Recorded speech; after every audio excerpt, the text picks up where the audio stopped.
भक्ति की होगी यशोदा मैया।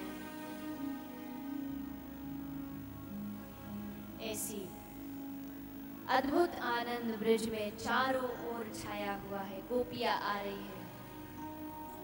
दाऊ दादा ने सोची कि भैया, दाऊ दादा तो पहले आ गए थे, पहले जन्म हो गया, क्योंकि पिछले अवतार में छोटे भाई बने थे लक्ष्मण, इसलिए बिल्कुल अपनी चली नहीं, सब जो राम भगवान कहते वही मानना पड़ता। इसलिए अब की बार बड़े भाई बन के आए कि जो हम कहेंगे तो कन्या को वही करना पड़ता।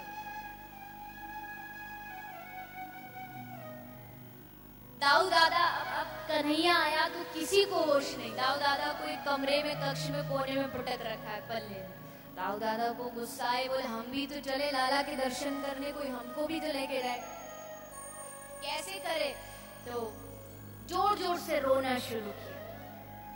तो रोहिणी मैया ने उनको गोदी में उठाया और यशोदा के पास लेके बोली, मैया यू दाऊ देखो आज रुक नहीं रहे हो, या को तुम भी कन्हैया के साथ अपने पल्ला में सुला दो ताकि मैं और कुछ काम कर सकूं। मैया ने दूसरे पल्ले में दाऊ दादा को सुलाया। सामने ठाकुर जी पल्ला में लेटे हैं। दाऊ दादा की नजरें भगवान से मिली, भगवान की नजरें श्री बलराम जी से मिली। ठाकुर जी बोले, दाऊ दादा और बताओ कैसी कट रही है? अब तो बड़े बन गए, अब तो बड़े खुश हो गए आप। बोले बढ़िया ही कट रही है कन्या, पर अब तू आ गए हो तो और भी आनंद आएगा। अब चकाचक घुटेगी दोनों की। दाऊ दादा को दर्शन दिया। लक्ष्मी आई, कुबेर आया, सरस्वती आई, सब देवी देवताओं ने दर्शन किया। आनंद तो अद्भुत है, जितना वर्णन किया जाए उतना कम है, किंतु उसी भाव का दर्शन आस्वादन करते हुए भगवान श्री कृष्ण 4 दिन के हुए। भोलेनाथ जी ने आकर के ठाकुर जी का दर्शन किया। आप सभी जानते हैं कि किस प्रकार मैया ने मना किया, क्योंकि मैया डरती थी बाबा का ओहड़ रूप देख करके। ऐसो रूप कि आज भी आ जाए तो आज भी लोग कांपने लग जाए। गले में सांप, बिच्छू, भस्म, मुंड। तो मैया तो बेचारी भोली वाली से देख के ही डर गई। पर फिर ठाकुर जी ने रोना प्रारंभ किया और भोलेनाथ जी को मैया ने दर्शन कराया है। आशीर्वाद देकर भोलेनाथ जी वहां से विदा होते हैं। भोलेनाथ जी ने दर्शन किया। धीरे धीरे मैया के घर रोज गोपियों की लाइन, कतार खड़ी हो जाती। अरे और तो और आधी रात को गोपी जाग के नंद महल की ओर दौड़ पड़ती। कृष्ण के दर्शन की ऐसी लालसा उठती कि दौड़ पड़ती। सास पकड़ के रोकती, पगली कहाँ जा रही है? अरे लाला के दर्शन करने जा रही है। बोले रात को 12 बजे तो कहाँ लाला के दर्शन करवे जाएगी? अभी चुपचाप बैठ, सुबह होने दे तब जाइयो। वो आधी रात गोपी के लिए एक युग के समान बीतती थी, एक युग के समान। कब सुबह हो, कब सूरज निकले, कब मैं मैया के घर जाऊं। प्रातः होते ही सारी गोपी कन्हैया के घर पहुंच जाती। पल्ले में कन्हैया लेटे हैं, बड़ी सुंदर पल्ला है, और गोपी चारों तरफ खड़ी खड़ी ठाकुर जी को निहार रही है।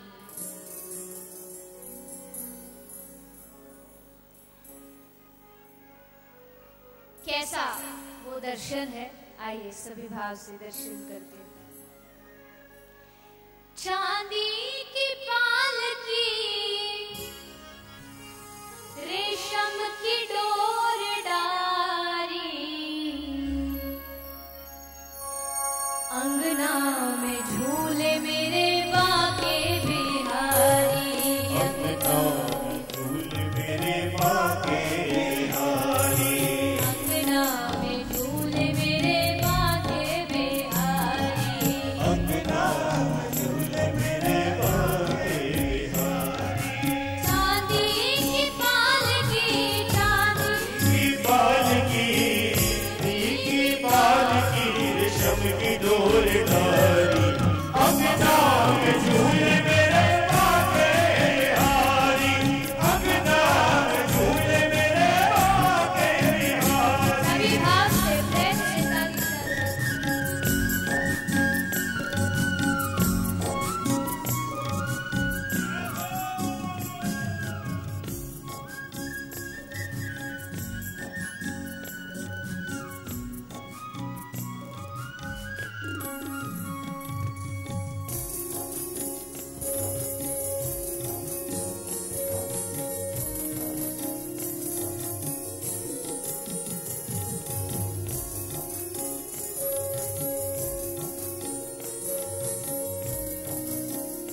आज की कथा सुनने से ज्यादा देखने वाली है, दर्शन करने वाली। सुनने में अच्छा है, आनंद तो आएगा ही आएगा, ठाकुर जी की कथा, लेकिन भगवान कृष्ण ने कहा है गीता में, अवजानन्ति मां मूढ़ा मानुषिं तनुमाश्रितं परम भावम जानन्तो मम भूत महेश्वर। भगवान कृष्ण कह रहे हैं कि मूर्ख लोग, अज्ञानी लोग मेरी लीलाओं का उपहास उड़ाते हैं। भगवान कृष्ण का वाक्य, प्रभु जानते हैं कि मेरी लीला हर कोई समझ नहीं सकता, इसलिए अर्जुन को पहले ही सावधान करते हैं कि सावधान हो जा, मेरी लीला में कहीं भी तुम काम माया को प्रवेश मत कराओ। अज्ञानी लोग मेरी लीला का उपहास उड़ाते हैं क्योंकि वो जानते नहीं मेरी लीला क्या है।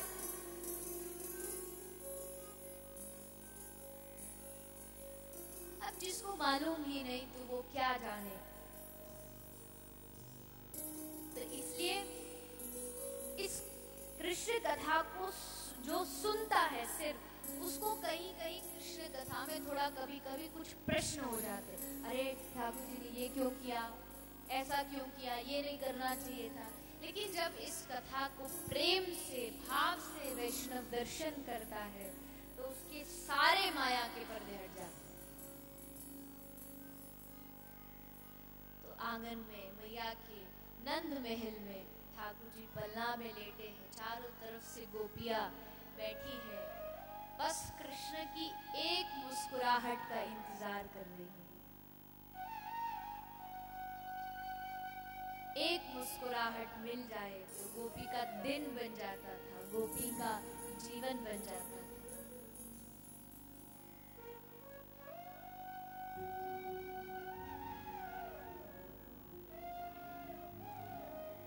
तो भगवान श्री कृष्ण की इसी प्रकार लीला चलती जा रही है।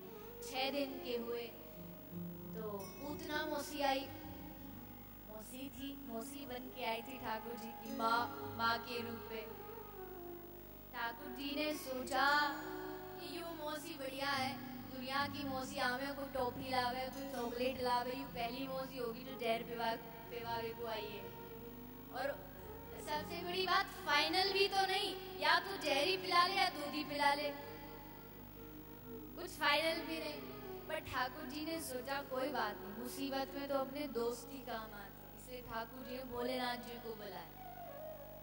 महाराज आप तो वैसे भी, आपको तो विष पीने में तो आपने पीएचडी हासिल की हुई है, अच्छा एक्सपीरियंस है आपको, तो कोई दिक्कत तो होगी नहीं। महाराज हम तो बालक हैं, हम कहाँ से दूध पीने वाले बालक, हमको जहर कहाँ पचेगो। तो हे भोलेनाथ जी आप आइए, विष को ग्रहण कीजिए। भोलेनाथ जी बोले वाह भाई वाह, जब जहर पीनो हो तो हमको बुला लो, प्रहलाद जी को जहर दियो तो भोलेनाथ जी को बुला लियो, और जब माल खाने की बारी आवे तो हमको याद भी नहीं करे। ठाकुर जी बोले ना ना, अब की बार चिंता मत करो, अब की बार तो हमारी पूरी मंडली बनेगी और वह मंडली में तुम भी हमारे एक सदस्य रहोगे, और फिर हमारे साथ खूब माखन खाइयो, खूब माल उड़ाइयो। ठाकुर जी की जो मंडली है, भोलेनाथ जी, हनुमान जी, सब उसमें शामिल थे। ऐसा ब्रज के भक्तों का भाव। विष पिया, पूतना का ठाकुर जी उद्धार करते हैं। 6 दिन के थे तो पूतना का प्रभु उद्धार करते हैं। सक्टासुर आया सकट के रूप में भगवान के पास, भगवान ने उस बैलगाड़ी को ऊपर उछाला, सक्टासुर का उद्धार हुआ। तृणावृत आया आंधी के रूप में, भगवान को लेके उड़ा, किंतु प्रभु अपना वजन बढ़ाते गए। तृणावृत सह नहीं पाया और भगवान को छोड़ के जमीन पर, पत्थर पर आके गिरा और उसका उद्धार हुआ। तृणावृत का उद्धार किया। पूतना मारी, सक्टासुर मारे। अब भगवान की लीलाएं आगे बढ़ने लगी। प्रभु का नामकरण हुआ गर्गाचार्य जी द्वारा, जो यदुवंशियों के कुलगुरु थे। किंतु आए हैं तो नंद बाबा ने कहा, महाराज हमारे दोनों बालकों का आप नामकरण कर दीजिए। गर्गाचार्य जी तो बड़े खुश हुए, इच्छा उनकी तो यही थी।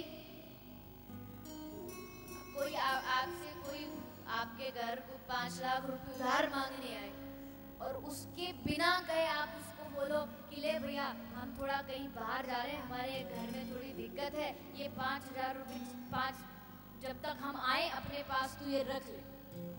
उसे बिन मांगे मिल जाए तो उसकी खुशी का तो ठिकाना नहीं होता। अब गर्गाचार्य जी आए किस लिए थे कि नामकरण करूं, लेकिन कह नहीं पा रहे थे क्योंकि मालूम था मैं यदुवंशु का गुरु, और अगर मैंने नामकरण कर दिया और कंस को पता चल गया तो वो इन दोनों बालकों को छोड़ेगा। लेकिन ठाकुर जी गर्गाचार्य जी की इच्छा को पहले ही जान गए, इसलिए नंद बाबा से कहलवा दिया, नामकरण हुआ। अनेकों नाम रखे गए, अनामी है, इनका कोई नाम नहीं, और जिस नाम से जो पुकारे ये उस नाम से भी आ जाते हैं।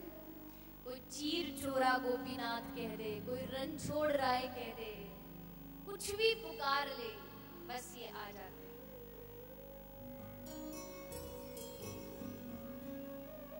और थोड़े बड़े हुए ठाकुर जी, थोड़ा थोड़ा घुटमन चलने लगे।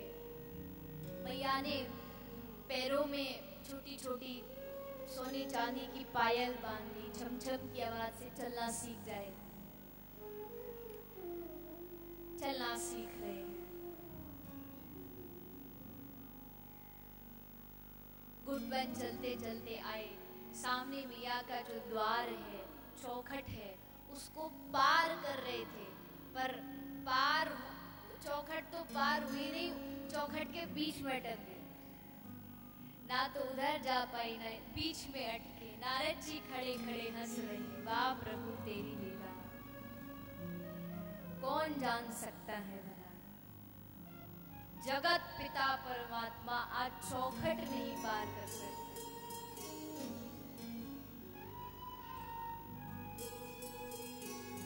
और स्थान पर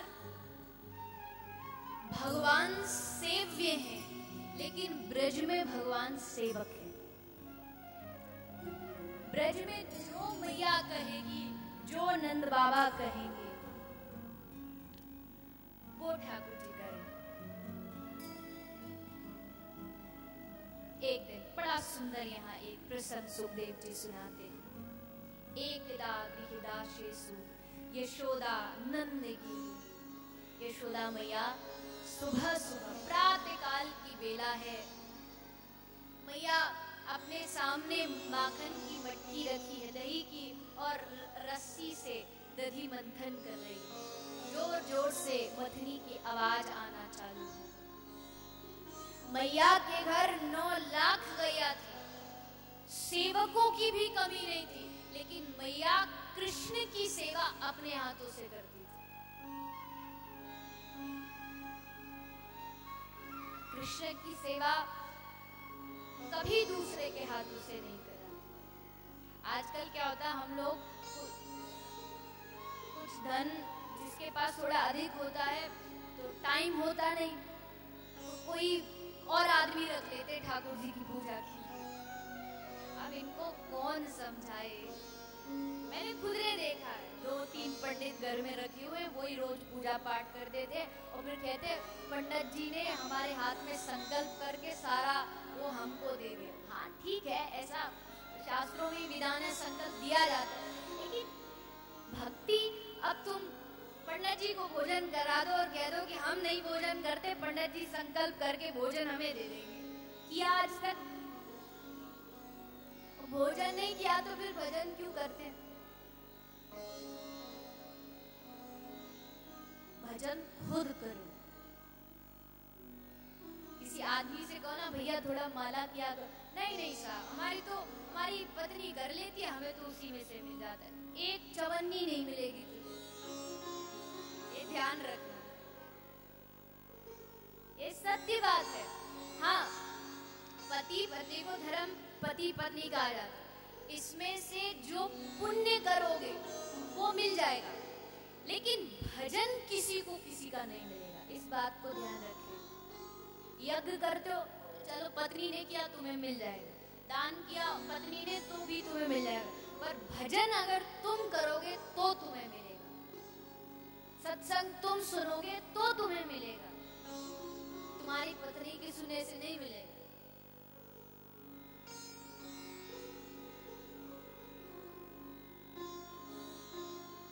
खुद सेवा करो। भगवान की तो छोड़ो, आजकल की भैया अपने झोरान की न्या भी एक फूलबत्ती संग में रखती है। ले हम तो 30,000 की साड़ी पार्टी में जाएंगे तो कैसे छोरे को गोदी में लेंगे, खराब हो जाएगी तो एक वो साथ में रहेगी, वही छोरा को दूध पिलाएगी बोतल से, बचपन से ही बोतल दे देंगे, फिर लास्ट तक बचपन से ही शुरू हो जाती है। तुमने उसके लिए एक फूलबत्ती रख ली, वो भी तुम्हारे लिए बुढ़ापे में एक रख देगा, फिर मत कहना कि हाँ हमारा बेटा सेवा नहीं करता।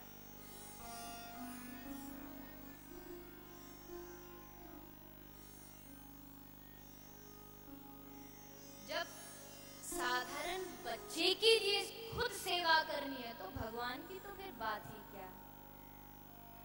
अपना समय भगवान को कहते हैं, भगवान को तुम फूल चढ़ा दो, थोड़ा सा मिठाई चढ़ा, इससे भगवान थोड़ी खुश होंगे। भगवान को अपना सबसे कीमती चीज दो, सबसे कीमती चीज, और सबसे कीमती चीज हमारा समय है। अपना समय भगवान को। अगर तुम कहते हो कि नहीं नहीं साहब हमें तो ऑफिस जाना, ये करना, टाइम नहीं मिलता, याद रखना 24 घंटे उसी के दिए हुए तुम्हारे पास, अगर उसके लिए समय नहीं निकाला तो वो समय तुमसे छीन भी सकता। जिसके लिए समय मिला हो, अगर उसी के लिए समय ना मिले, हमसे बड़ा मूर्ख दुनिया में कोई नहीं हो सकता। इन बातों को कभी किसी संत के पास जाके मत कहना कि आज हमारे पास समय नहीं मिलता, ये तो सबसे अज्ञानता की बात है। खुद सेवा करो। तो मैया मथली चला रही है, इधर आत्मराम आप्तकाम सर्वेश्वर श्री कृष्ण को भूख लगी।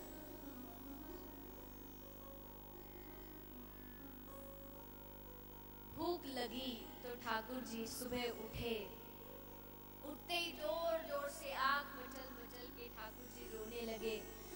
रोते रोते मस्त हस्ती की तरह प्रभु मैया के पास आए हैं। आकर के मैया का जो दंड है मटकी में, उसको पकड़ लिया। मैया बोली, अरे छोरा, अरे लाला, मटकी छोड़। नाना मैया बड़ी जोर से भूख लगी है। अरे लाला, एक माखन निकाल लूं, ताजा माखन। बोले नाना मैया तू तो मोको दूध पिला। तो मैया गोदी में लेकर के ठाकुर जी को दूध पिलाने लगी। प्रभु ने दोनों पैर दोनों हाथों से कस के मैया को पकड़ रखा, मैया छूट ना जाए। लेकिन दूध पी रहे थे, तभी चूल्हे पर दूध रखा हुआ उबलने लगा। 10 सहस्त्र हाथियों के बल रखने वाली पूतना अपने आप को भगवान से नहीं छुड़ा पाई, लेकिन यशोदा मैया ने एक क्षण में कन्हैया को उठाया, पृथ्वी पर बिठाया और मैया दौड़ी दूध बचाने। दूध बचाने को भागी, चली गई। अब ठाकुर जी को आया गुस्सा। ठाकुर जी बोले, जब देखो दूध दही में ही लगी रहती है, जब देखो दूध दही इसको प्यारे हैं, आज छोड़ूंगा नहीं। तो बंशी निकाली और सारे दूध दही के मटका मटकी फोड़ दी। पूरे पूरे जमीन पर माखन बिखरा पड़ा है। चले गए, दौड़ के एक पास वाले कक्ष में उखल को एक मटकी से लगाया, माखन खा रहे। साथ में बंदरों की सेना है, बिल्ली खड़ी है, कौवे खड़े हैं, सब पशु पक्षी इकट्ठे कर रखे। ठाकुर जी, मैया यशोदा इतने अंदर से आती है। मैया ने देखा चारों तरफ दही माखन दूध फैला है। मैया समझ गई ये मेरे ही सपूत के काम है। माखन पर छोटे छोटे नन्हे नन्हे से ठाकुर जी के चरण छपे हुए। देखिए कैसा दृश्य है, अद्भुत दृश्य है। छोटे छोटे ठाकुर जी के चरण उस जमीन पर छपे। मैया उसके सहारे सहारे चलती गई। वो एक कक्ष में घुस गई। मैया समझ गई चोर यहीं पर है। मैया चुपचाप धीरे धीरे धीरे दबे पांव से अंदर घुसती है, पहचान न ले। मैया की आहट हुई, कौवा उड़ गया, बंदर इधर उधर भागने लगे। ठाकुर जी अभी उखल पे ही खड़े, उखल पे ही मटकी में हाथ डाले हुए खड़े। मैया धीरे धीरे धीरे धीरे अंदर घुसती गई। आप भगवान को जब थोड़ी थोड़ी दिखाई दिया कि सब इधर उधर भाग रहे हैं, प्रभु ने पीछे मुड़े, देखा मैया आई है। तुरंत ठाकुर जी उखल से कूद पड़े और दौड़े राजमार्ग की ओर। मैया डंडी लेके ठाकुर जी के पीछे, कन्हैया आगे आगे, मैया पीछे पीछे, कन्हैया आगे आगे, मैया पीछे पीछे। कैसा और साधनों से भगवान को प्रसन्न किया जा सकता है, लेकिन वश में नहीं किया जा सकता। वश में सिर्फ प्रेम से किया जा सकता।